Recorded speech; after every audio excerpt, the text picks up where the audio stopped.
అదే RTV app వార్తల్ని క్షణాల్లో చదివే అవకాశం ఉంటుంది. ఒక న్యూస్ పేపర్, ఒక టెలివిజన్ ఛానల్ మీ చేతుల్లో ఎప్పుడూ ఉంటాయి. రేపు తాడేపల్లిగూడెం సమీపంలోని ప్రతిపాడు వద్ద టీడీపీ జనసేన ఉమ్మడి భారీ బహిరంగ సభ నిర్వహించనున్నారు. ఈ సభకు సంబంధించి పెద్ద ఎత్తున ఇక్కడ ఏర్పాట్లు అయితే చురుగ్గా సాగుతున్నాయి. భారీ ఎల్ఈడి స్క్రీన్తో కూడా ఏర్పాట్లను చేస్తున్నారు. ఇప్పటికే ఈ సభకు సంబంధించి నేను ఒక పేరు కూడా అనౌన్స్ చేశారు. తెలుగు జన విజయకేతనం జెండా మీకోసం మీ వెంట అనే కార్యక్రమం అనే ఒక పేరు కూడా ఈ కార్యక్రమానికి శ్రీకారం చుట్టారు. దాదాపు ఉభయ గోదావరి జిల్లాల్లో ఉన్న జనసేన టీడీపీ నాయకులు కూడా పెద్ద ఎత్తున ఈ సమావేశానికి వచ్చే అవకాశం ఉన్నందున భారీ ఏర్పాట్లు అయితే చేస్తున్నారు. ముఖ్యంగా చూసుకుంటే ఇది మొత్తం కూడా 21 ఎకరాలకు సంబంధించిన స్థలం. దీనిలో దాదాపు 6 లక్షల మంది వచ్చే అవకాశం ఉన్నందున పెద్ద ఎత్తున ఏర్పాటు చేస్తున్నారు. ఎక్కడికక్కడ బ్యారికేడ్లను ఏర్పాటు చేస్తున్నారు. ముఖ్యంగా చూసుకుంటే స్టేజ్ పైన 500 మంది వేదిక పంచుకునే విధంగా కూడా అక్కడ ఏర్పాట్లను అయితే చేశారు. ఇప్పటికే అన్ని ఏర్పాట్లు దాదాపు పూర్తయ్యాయి. సాయంత్రానికి దాదాపు ఏర్పాట్లు పూర్తవుతాయి. రేపు మధ్యాహ్నం 3 గంటల నుంచి ఏదైతే ఈ సభ ఉందో ఈ సభ ప్రారంభమవుతుంది. టీడీపీ అధినేత చంద్రబాబు నాయుడుతో పాటు జనసేన అధినేత పవన్ కళ్యాణ్ కూడా ఈ సమావేశానికి హాజరై ప్రసంగిస్తారు.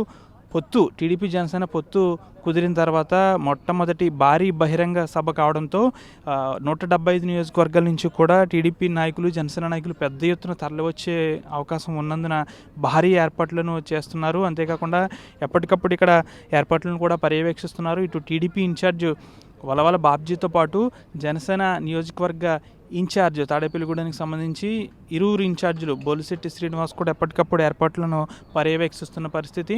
ఇటు టీడీపీకి సంబంధించి, జనసేనకి సంబంధించి ఇప్పటికే అన్ని నియోజకవర్గాల్లో ఉభయ గోదావరి జిల్లాలో అన్ని నియోజకవర్గాల్లో దాదాపు గ్రామస్థాయిలో కమిటీలు వేసి రేపటి సభకు జనాన్ని సమీకరించేందుకు కూడా పెద్ద ఎత్తున వారు ఏర్పాట్లు చేసుకున్నారు. ఏదేమైనప్పటికీ కూడా ప్రతి గ్రామం నుంచి జనసేనకు సంబంధించి, టీడీపీకి సంబంధించి ఈ సభకు వచ్చే విధంగా ఏర్పాట్లను చేస్తారు.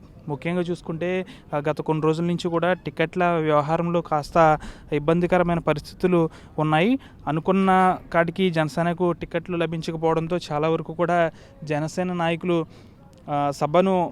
సభకు రామంటూ కూడా కొన్ని అనౌన్స్మెంట్లు చేశారు. ఏదైతే గత రాత్రి చోటు చేసుకున్న పరిణామాలను బట్టి చూసుకుంటూ తణుకు నియోజకవర్గ విడివాడ రామచంద్రరావు వర్గం కూడా రేపటి సభకు సహకరించము అంటూ కూడా పెద్ద ఎత్తున రాత్రి నినాదాలు చేశారు. ముఖ్యంగా రేపటి సభకు కూడా శాంతి భద్రతలు విఘాతం కలగకుండా పెద్ద ఎత్తున పోలీసులు కూడా ఇక్కడికి వచ్చి సభకు సంబంధించి ఇప్పటికీ పోలీసులు కూడా ఇక్కడికి చేరుకున్నారు. ఎక్కడ కూడా రేపొద్దుట అవాంఛనీయ సంఘటనలు జరగకుండా ఇక్కడ ఏర్పాట్లను చేస్తున్నారు.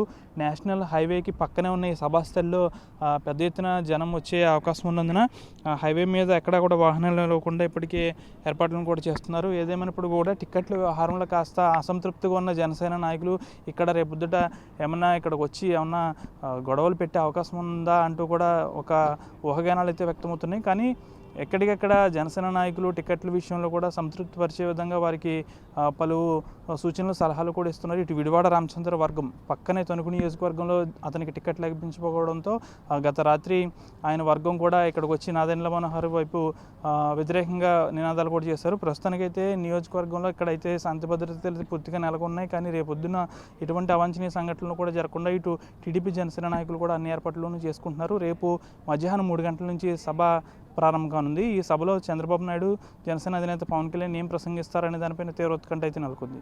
వీడియో జర్నలిస్ట్ శేఖర్తో మనోజ్, ఆర్టీవీ, తాడేపల్లిగూడెం నుంచి. మరిన్ని వీడియోస్ కోసం ఛానల్ ని సబ్స్క్రైబ్ చేయండి. లేటెస్ట్ అప్డేట్స్ కోసం వాట్సాప్ ఛానల్ ని ఫాలో చేయండి.